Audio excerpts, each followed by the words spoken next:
من خلال لقائنا مع دكتور أحمد عبد الفتاح وهو عضو اتحاد المؤرخين العرب. أهلا بحضرتك. أهلا بحضرتك وبالقناة الثانية وأسرة البرنامج.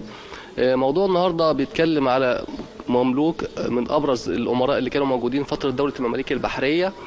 بنتكلم دولة المماليك البحرية حكمت مصر والشام وكان لها سيادة على بلاد الحرمين الشريفين فترة كبيرة من 648 هجرية 1250 ميلادية حتى عام 784 هجرية 1381 ميلادية. الأمير اللي بنتكلم عنه النهاردة الأمير بشتاك الناصري الساقي. هذا الأمير كان من كبار أمراء السلطان الناصر محمد بن قلاوون، وهذا الأمير كان له دور كبير جدا فترة المماليك البحرية، كان واصي على أبناء الناصر محمد بن قلاوون، وكان له دور كبير جدا في الأحداث الجسام اللي شهدتها مصر في هذه المرحلة العصيبة. لما نتكلم على نشأة هذا الأمير ده زيه زي أي مملوك أتى إلى مصر وكان صغير السن، بدأ تنشئته تنشئة